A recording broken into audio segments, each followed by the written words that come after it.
Let me tell you something most people don't understand. Big blessings never arrive quietly. Before God elevates you, stretches you, or entrusts you with something greater, he prepares you first. Heaven never releases weight without building strength to carry it. If you're in a season that feels confusing, uncomfortable, or demanding, that may not be a setback, it may be a setup. God often signals promotion before he delivers provision. And if you pay attention, you'll recognize the signs. Pressure increasing is often misunderstood as a sign that something is wrong, when in reality it is frequently evidence that something significant is being formed. In life, pressure does not arrive randomly. It appears when growth is required. Just as muscles must be stressed to become stronger, the human spirit must be challenged to expand its capacity. When God is preparing someone for greater responsibility, influence, or impact, the first thing that changes is not the reward, but the weight they are required to carry. Pressure is the training ground for promotion. Without it, greatness would collapse under its own weight. Pressure reveals what comfort hides. In seasons of ease, character is not fully tested, discipline is optional, and faith is rarely stretched. But when pressure increases, priorities are exposed, weak habits break, shallow thinking is confronted. Under pressure, a person learns how to manage time better, pray deeper, think sharper, and depend more fully on God rather than on circumstances. This is why pressure is not a curse, but a catalyst. It forces growth that comfort would never demand. Pressure also expands capacity. Capacity is the ability to hold more without breaking. God does not release greater influence, resources, or responsibility in a life that has not been conditioned to sustain it. If blessings arrived without preparation, they would become burdens instead of benefits. Pressure strengthens emotional endurance, spiritual resilience, and mental discipline. It stretches a person beyond what they thought they could handle,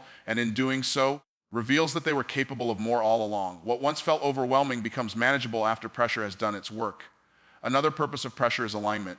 When pressure increases, distractions lose their appeal. Time-wasting habits no longer fit. Relationships that drain energy become obvious. Pressure refines focus. It causes people to let go of unnecessary weight so they can carry what truly matters. In this way, pressure is not just adding weight, it is teaching discernment. It helps a person distinguish between what is urgent and what is important, between what feels good and what leads to growth. Pressure also builds trust between God and the individual. Being trusted with pressure is a sign of confidence, not rejection. Just as a teacher gives harder exams to advanced students, God allows greater pressure for those being prepared for greater assignments. Pressure says you are ready for more, even if you don't feel like it yet. The very fact that someone is still standing under the weight proves that they are stronger than they realize. Survival under pressure is evidence of divine confidence in a person's potential. Importantly, pressure is temporary, but the strength it builds is permanent. No season of pressure lasts forever, but every season leaves behind increased wisdom, maturity, and endurance. When the pressure lifts, the person is not the same as before. They think differently, respond differently, and carry themselves with a new level of authority. The pressure did not break them, it built them. What once felt like too much is the foundation that supports future success. Pressure also separates intention from commitment. Many people desire growth, success, or purpose, but only those willing to endure pressure are prepared to sustain it. Pressure filters out half-hearted pursuit. It asks a difficult question: will you keep going even when it's hard, unclear, and uncomfortable? Those who continue under pressure demonstrate readiness for what comes next. Endurance becomes proof of preparedness. A short example makes this clear. Imagine a young professional who suddenly receives more responsibility at work than ever before. Deadlines tighten, expectations rise, and mistakes feel costly. At first, the pressure feels unbearable. Stress increases, confidence wavers, and the temptation to quit appears. But over time, the individual adapts. They learn to plan better, communicate more clearly, and stay calm under stress. Months later, when a major promotion opportunity arises, they realize the pressure they once feared had quietly prepared them to lead at a higher level. What felt like too much was actually training. Pressure is not sent to destroy, but to develop. It is a signal that expansion is happening beneath the surface. When pressure increases, it is often because something bigger is being prepared. Instead of asking why the pressure is so heavy, the better question is what strength is being built. The weight you carry today is shaping the capacity you will need tomorrow. When old doors close, it is easy to assume loss, rejection, or failure. But in many cases, closure is not a sign of defeat, it is evidence of completion. God often ends seasons before he begins new ones because forward movement requires release. An open door that once provided growth can eventually become a limitation if someone stays beyond its purpose. Closure is not God taking something away, it is God protecting what is coming next. Old doors close because growth changes capacity. What once challenged you no longer stretches you. What once required faith now runs on familiarity. Remaining in that space may feel safe, but safety can quietly turn into stagnation. God closes doors to prevent you from confusing comfort with calling. If everything stayed open, there would be no urgency to move, no reason to trust him beyond what you already know. Closure forces movement, and movement is necessary for elevation. When doors close, emotions often rise because identity has become attached to the season. People identify with roles, routines, relationships, and environments. When those end, it can feel like losing a part of yourself. But God is not removing your identity, he is refining it. He separates you from what no longer reflects who you are becoming. Closure reveals that your worth was never in the door itself, but in who God made you to be beyond it. Another reason old doors close is alignment. God knows that not every opportunity is compatible with your future. Some connections cannot go with you where you are headed. Some habits cannot survive the next level of responsibility. If those doors remained open, they would distract, drain, or delay you. Closing them is not punishment. It is precision. God is narrowing your path so your focus becomes sharper and your direction clearer. Closed doors also test trust. When God shuts something familiar, he rarely opens the next door immediately. There is often a space in between, a season of uncertainty where faith is required. This is intentional. God wants you to trust him more than the door. If the next opportunity appeared instantly, you might place your confidence in the opportunity rather than in him. The waiting season teaches dependence, patience, and obedience. Importantly, closed doors redefine success. Many people measure success by access, approval, or continuity. When those disappear, they assume they are moving backward. But in God's economy, success is obedience, not access. A closed door does not mean you are off course. It may mean you are exactly on time. God sometimes closes doors because if they remained open, you would stay where you are instead of becoming who you are called to be. Old doors closing also build discernment. After experiencing season's end, you learn not to cling to temporary assignments as permanent identities. You begin to understand that everything God gives has a purpose and a lifespan. This maturity allows you to release without resentment and move forward without regret. Closure teaches gratitude without attachment, appreciation without dependence. There is also protection in closed doors. Some doors close because staying would eventually harm you. God sees outcomes you cannot see. What feels like rejection may be divine intervention. The opportunity that disappears might have limited your growth, drained your joy, or compromised your integrity in the long run. God closes doors not just to move you forward, but to keep you from settling or self-sabotaging. A short example illustrates this clearly. Imagine someone who has worked in the same job for years. It paid the bills, provided stability, and once offered growth. Over time, the work becomes repetitive, advancement stalls, and fulfillment fades. Suddenly, the company restructures and the position is eliminated. At first, the loss feels devastating, fear sets in, identity feels shaken. But in the months that follow, the person is forced to explore new skills, pursue long-delayed passions, and apply for roles they once felt unqualified for. Eventually, they step into a position that uses their full potential and offers greater impact. Looking back, they realize the old door did not close because they failed, but because they had outgrown it. Closed doors are not the end of the story. They are punctuation marks signaling transition. They say, this chapter is complete. God closes doors so you don't shrink your future to fit your past. When something ends, it is not proof that you are losing ground. It is often proof that you are being repositioned. Trust the closure. What God shuts, he replaces with something aligned, timely, and greater than what you left behind. Feeling uncomfortable where you are is one of the clearest internal signals that growth is taking place. This discomfort is not the result of ingratitude, impatience, or confusion. It is often the evidence that your current environment can no longer contain who you are becoming. When God prepares to elevate a person, he rarely changes the surroundings first. Instead, he changes the awareness within. You begin to sense a misalignment between your spirit and your situation. What once felt acceptable now feels restrictive. What once inspired you now drains you. This discomfort is not meant to torment you. It is meant to move you. Comfort can quietly become a cage. When things are familiar, predictable, and safe, there is little motivation to stretch, risk, or trust beyond what you already know. Comfort creates stability, but calling requires growth. God does not call people to remain static. He calls them to expand. When your environment no longer demands growth, God allows discomfort to arise so you will not confuse convenience with purpose. This is why discomfort often appears even when nothing outwardly seems wrong. The dissatisfaction is internal before it is external. This kind of discomfort is different from restlessness or comparison. It is not driven by envy of others or dissatisfaction with life in general. It is specific and directional. You may not know exactly where you are supposed to go, but you know where you're not supposed to stay. The activities, conversations, and routines that once energized you now feel empty. You begin to ask deeper questions about meaning, impact, and alignment. That internal stirring is not rebellion, it is revelation. God is awakening you to the truth that your current level cannot support your next assignment. Discomfort also serves as a protective mechanism. If God allowed you to remain fully comfortable in a place you have outgrown, you might settle there permanently. You would shrink your future to fit your present. Discomfort prevents that. It creates tension between where you are and where you are meant to be. That tension is the force that propels movement. Without it, there would be no urgency to step out in faith, no motivation to pursue growth, and no reason to risk change. Another important aspect of this discomfort is that it refines discernment. When you are comfortable, it is easy to tolerate things that are misaligned with your values or calling. When discomfort sets in, tolerance decreases. You become more sensitive to what drains you, distracts you, or limits you. This sensitivity is not weakness, it is maturity. God sharpens your awareness so you can recognize environments that no longer serve your development. Discomfort teaches you to listen to what your spirit has been trying to tell you all along. Feeling uncomfortable where you are also stretches faith. God often removes the sense of belonging before he reveals the next place of assignment. This creates a gap where faith must operate. You are no longer at ease in the familiar, but you are not yet established in the new. This in-between season can feel unsettling, but it is necessary. It loosens your grip on what is known so you can reach for what is unseen. If the next step were always clear, faith would not be required. Discomfort keeps you dependent on God rather than on certainty. Importantly, this discomfort is not an accusation against your past. The place you are leaving may have been exactly right for who you were then. Seasons change because people grow. What once nurtured you may now restrict you. Honoring the past does not require staying there. Growth demands release. Discomfort is God's way of saying, this level served its purpose, but it cannot sustain your future. A short example brings this to life. Imagine someone who has been part of a community or role for years. It supported them during a formative season, provided stability, and helped them grow. Over time, however, they begin to feel restless. Conversations feel repetitive. Opportunities to contribute feel limited. There is no obvious problem, yet something feels off. They try to ignore it, telling themselves they should be grateful. But the discomfort persists. Eventually, they step into a new environment that challenges them, stretches their abilities, and reignites purpose. Looking back, they realize the discomfort was not dissatisfaction with life, but an internal signal that they had outgrown their previous season. Feeling uncomfortable where you are is not a sign that something is wrong with you. It is often proof that something is right. God disturbs comfort to prevent stagnation. That holy discomfort is an invitation to grow, to trust, and to move forward. When your spirit no longer feels at home in your current place, it may be because God is preparing a place that better matches who you are becoming.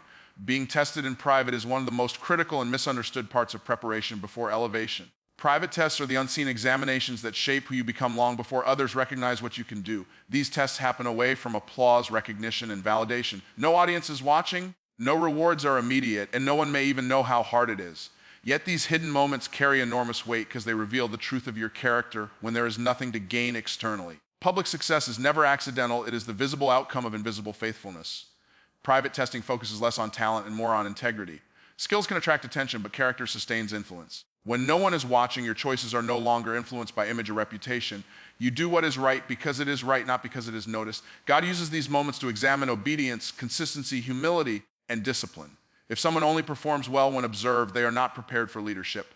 Private testing answers a crucial question: can you be trusted without supervision? These tests often feel unfair because effort seems unnoticed. You may be giving your best while remaining overlooked. You may be sacrificing comfort, resisting temptation, staying disciplined, or remaining faithful even when it appears pointless.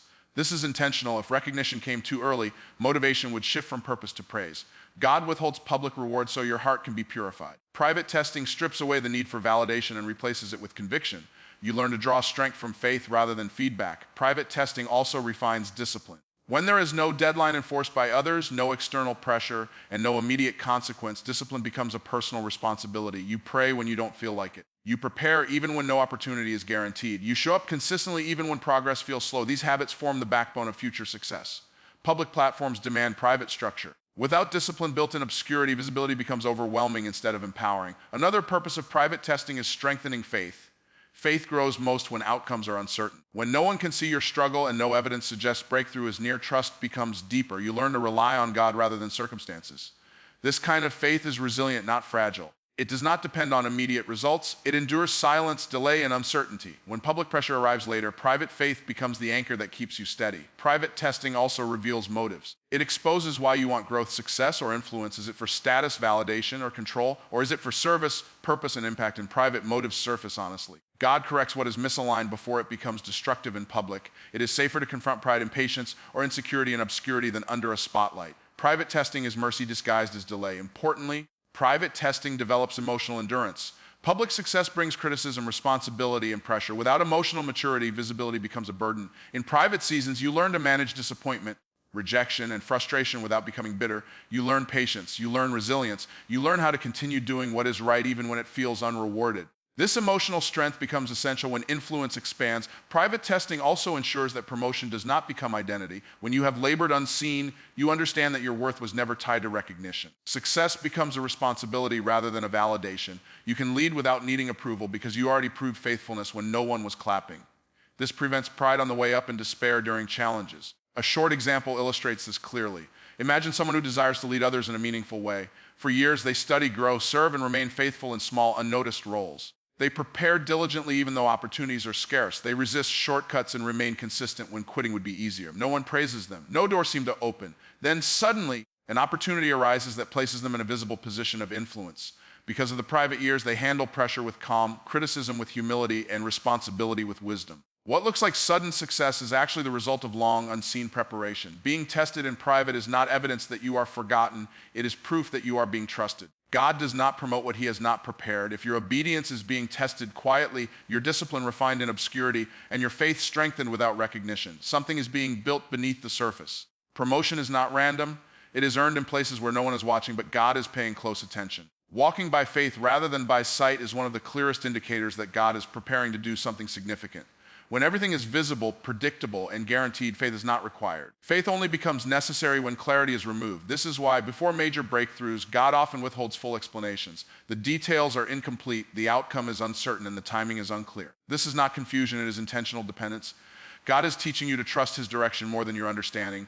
Sight relies on evidence, data, and assurance. Faith relies on relationship. If God showed you the entire plan, you would lean on information instead of trust. You would calculate instead of obey. Walking by faith shifts the foundation of your confidence. Instead of asking, does this make sense? You begin to ask, did God say this? That shift is critical because the future God is leading you into cannot be reached by logic alone. It requires obedience beyond understanding. When you are required to walk by faith, familiar supports are removed. Resources may look insufficient. Confirmation may be absent. The next step may feel risky. This discomfort is not accidental. God is stretching your spiritual muscles. Faith grows only when it is exercised, and it can only be exercised in uncertainty.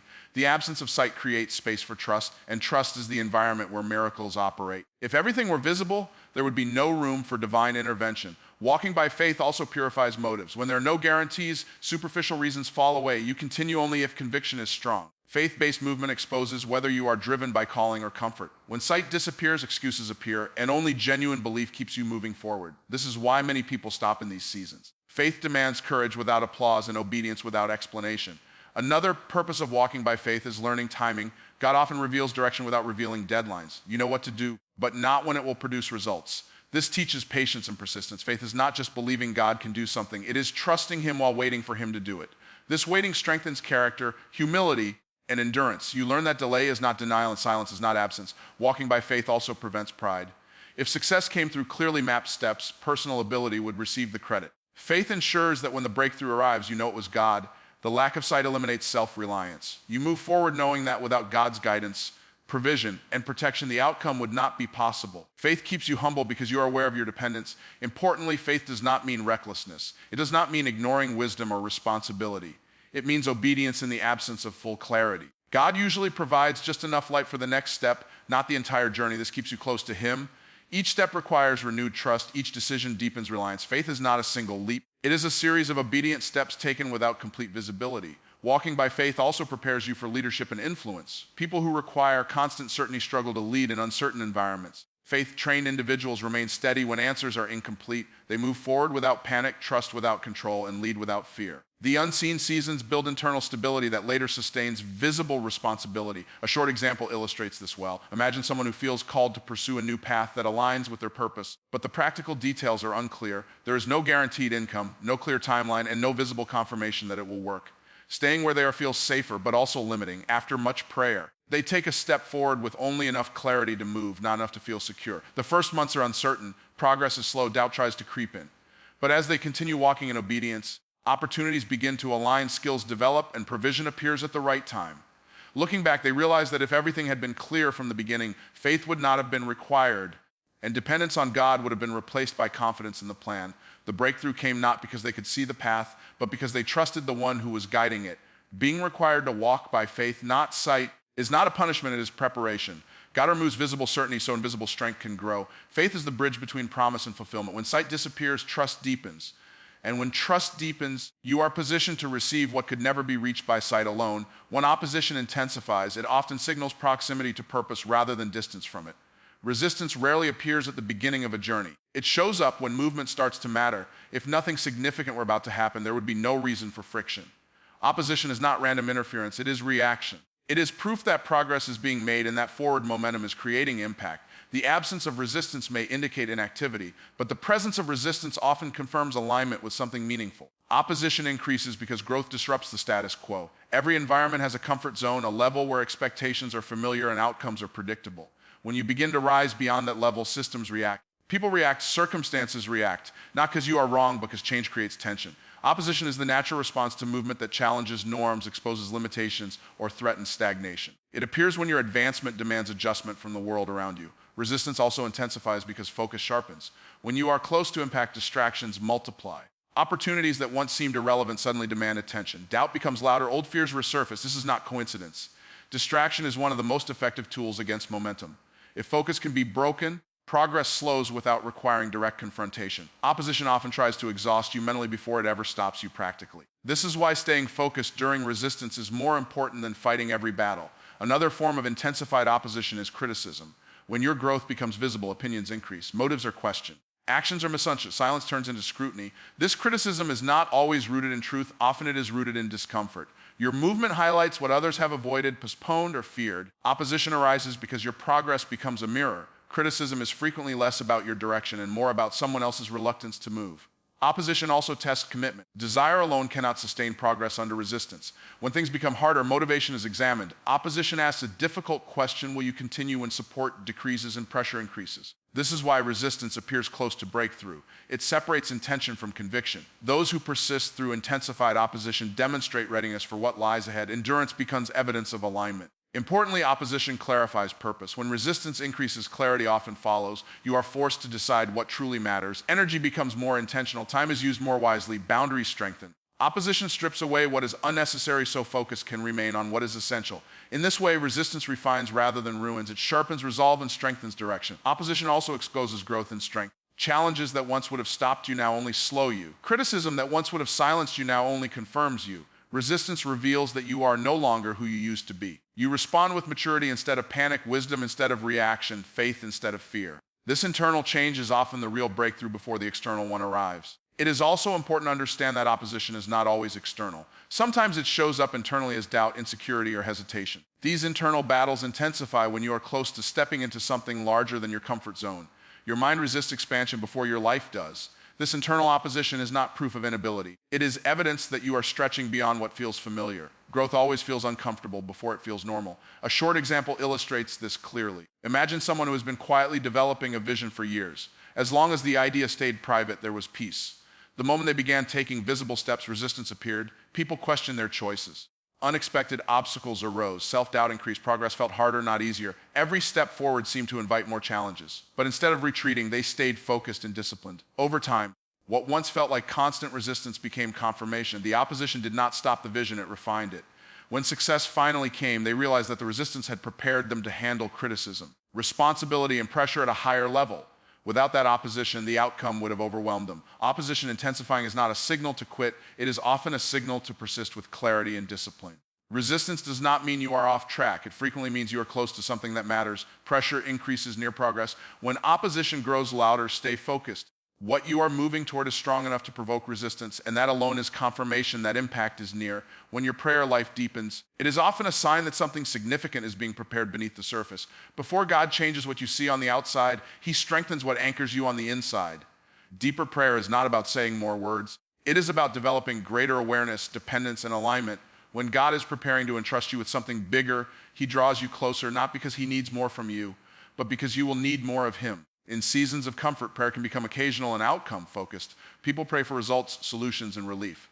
But when God prepares someone for elevation, prayer shifts from asking to listening.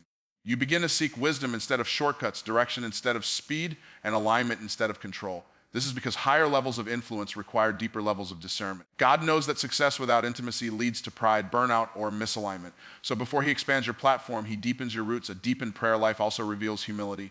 When you pray more, it often means you recognize your own limitations. You realize that talent, experience, and effort are not enough to sustain what is coming. This awareness is not weakness, it is wisdom. God resists self-sufficiency but responds to dependence. Prayer becomes less about proving faith and more about expressing trust. You stop praying only when things go wrong and start praying because you understand how much you need divine guidance even when things go right. As prayer deepens, sensitivity increases. You begin to notice things you once ignored. Convictions become clearer, distractions become louder, discernment sharpens. You become more aware of what drains you, what distracts you, and what aligns with your purpose. This sensitivity is essential because elevation exposes you to more voices, more choices, and more pressure. Without spiritual sensitivity, it becomes easy to confuse opportunity with assignment. Prayer trains your ear to recognize God's voice above the noise. A deeper prayer life also reshapes desires. Instead of asking God to bless your plans, you begin asking Him to reveal His will. Your prayers become less self-centered and more purpose-centered. You seek transformation, not just transaction.